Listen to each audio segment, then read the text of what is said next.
What a personality who works hard to keep the relations between Italy and the United States strong, but in general, because I don't change my mind, okay? I don't change my mind. I'm reading a lot of reconstructions about it, but what will Italian foreign policy be now? Will it be the same as it has been for the last 80 years? In other words, I don't change my mind about how important it is to keep the relationship between the United States and Europe solid, which is what it's based on. It's clearly an extraordinary source of strength.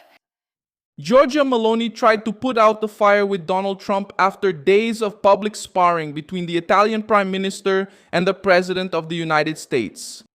The Italian leader, who initially reacted strongly to the accusation that she had begged for a photo with Trump at the G7, has now called for relations between Rome and Washington to return to normal. She said she does not intend to keep fueling the dispute.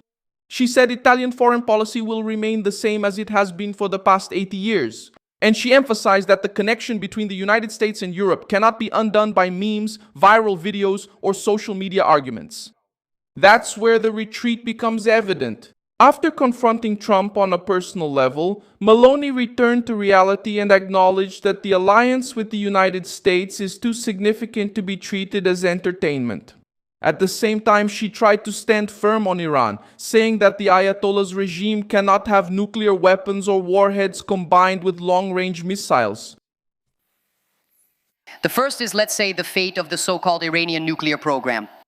In other words, we objectively cannot allow the Ayatollah's regime to acquire nuclear weapons, nuclear warheads, at a time when it also possesses, and I have already demonstrated this extensively, long-range missiles. I mean, neither the United States nor those closer to Iran's border nor Israel, we cannot allow this, we cannot afford this, and therefore there must be clarity about this. The statement came in the midst of a larger crisis involving NATO, war in the Middle East, negotiations with Iran, and direct talks between Lebanon and Israel. What made Meloni change her tone? Why did Trump put public pressure on an old ally? How did this fight go from a photo at the G7 to a dispute over Iran, NATO, and the weight of the United States in the world? I'll tell you all about it in a moment. If you like this kind of straightforward and no-nonsense content, consider subscribing, because here we have videos like this every day. Trump said in an interview and later reiterated on social media that the Italian Prime Minister had asked to take a photo with him several times. The accusation hit Meloni directly because it suggested political weakness and an attempt to get closer to Trump to improve her image at home. She responded by saying that the story was made up, that she and Italy never beg, and that her popularity does not depend on friendship with the American president. But the crisis didn't stop at this personal provocation. Trump turned the issue into a broader demand. He accused Meloni of not supporting the United States as she should have in the pressure against Iran and linked the dispute to Italy's role within NATO.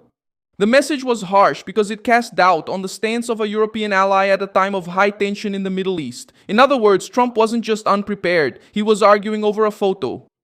He was demanding alignment, military bases, political courage, and commitment in the face of the Iranian threat. The Italian response was tough in the first few days. Antonio Tajani, Italy's foreign minister, cancelled a trip to the United States after Trump's remarks. Members of the Italian government said the statements were offensive and incomprehensible. Meloni also tried to show that she would not accept being treated as a lesser leader within the transatlantic relationship.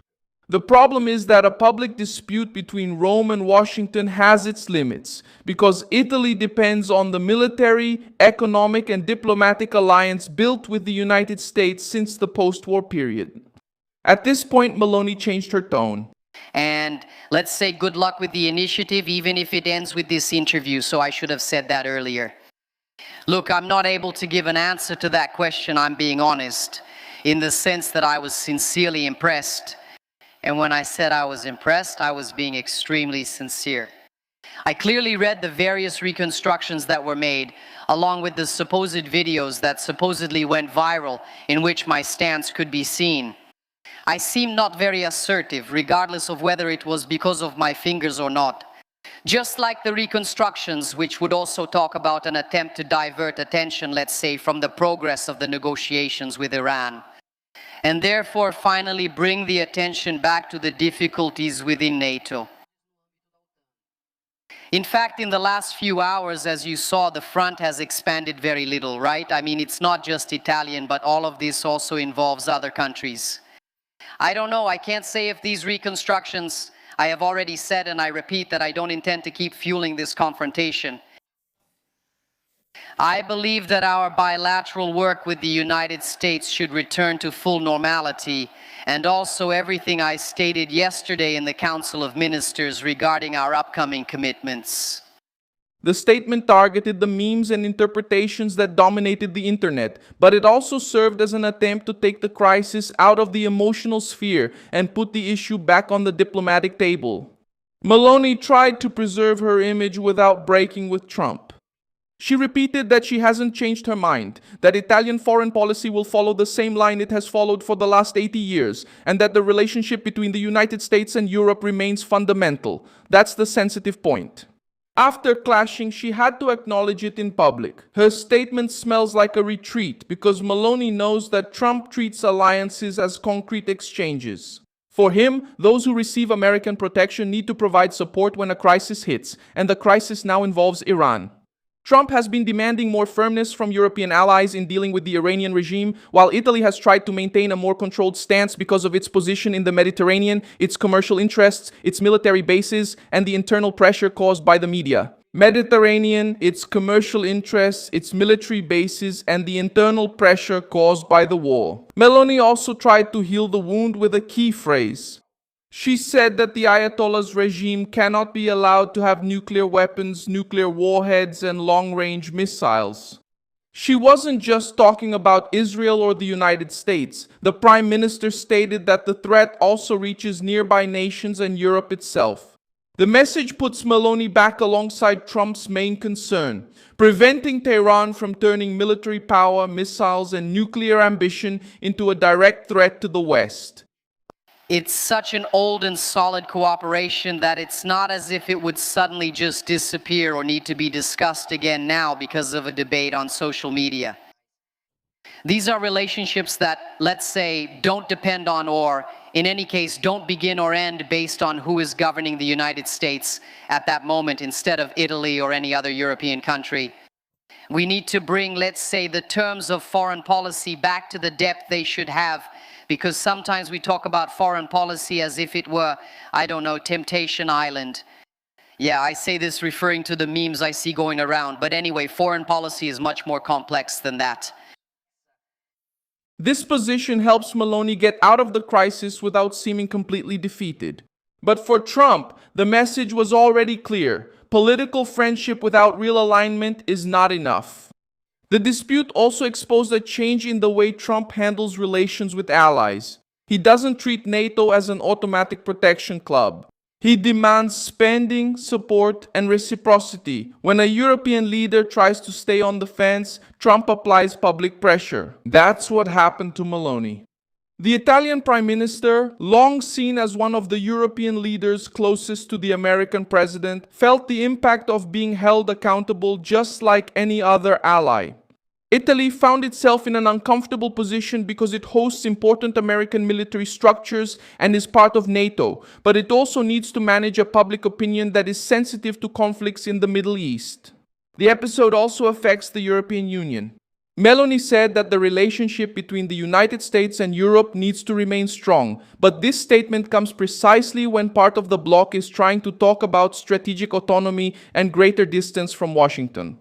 Trump has no patience for the European rhetoric that asks for American protection while criticizing American leadership. Meloni knows this. That's why her speech in Rome worked as an attempt to stop the damage before the crisis could affect trade, defense, and international negotiations. The Middle East became the focus because Iran remains the major red line. She tries to show that she can disagree with Trump in terms of approach, but she doesn't want to break with the Western strategy of containing the Ayatollah's regime. The crisis also affected Lebanon. Meloni praised the willingness of Lebanese President Joseph Aoun to accept direct negotiations with Israel, calling this attitude courageous.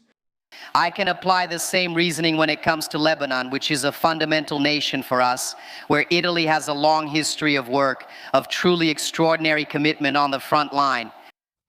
You know that today there is a parallel negotiation The Lebanese president has shown willingness for direct negotiations with Israel, giving an extreme demonstration of courage, and I think this is also a scenario in which Italy can play an important role. This point is important because Lebanon is under strong influence from Hezbollah, a group supported by Iran. When the Lebanese president agrees to talk directly with Israel, it weakens the logic of war used by Tehran and its allies. Meloni took advantage of this move to reinforce that diplomacy only works when it cuts the power of armed groups and makes room for direct agreements. The negotiations between Lebanon and Israel gained importance in Washington at the same time that the crisis between the United States and Iran was putting pressure on the entire region. The American attempt to reorganize talks in the Middle East puts Trump at the center of the negotiations, and that helps explain why Meloni didn't want to turn the personal quarrel into a diplomatic rupture. If Washington controls the pressure on Tehran, talks to Israel's allies, and still puts pressure on NATO, Rome can't afford to become a public adversary of the United States. Italy wants the protection of the United States, but how far is it willing to go along with the United States when the threat is real? By forcing this question, Trump pushed the Italian Prime Minister to give a clearer answer about Iran, NATO, and Europe. The comment about Temptation Island showed irritation with the social media spectacle, but it also showed concern about the scale of the crisis. Meloni knows that memes fade quickly, but friction with Washington can have serious consequences. Prolonged tension could affect diplomatic trips, trade negotiations, military coordination, and Italy's position within Western decision-making. The normalization requested by Meloni does not erase the political humiliation of backing down. She tried to impose a tough response, but realized that the alliance with the United States weighs more than the desire to sustain a public fight. Meloni toned down her rhetoric, called for normality, and tried to turn the discussion into a more serious foreign policy debate. Trump managed to steer the conversation where he wanted: support for confrontation with Iran, the role of NATO, the strength of the United States, and the responsibility of European nations that depend on American protection. I'm Milson Alves, global and internationalist, and my purpose is to keep you accurately informed every day. The news links are in the video description. Like this video, subscribe, and check the comments at the end to engage more with the Milson Alves community.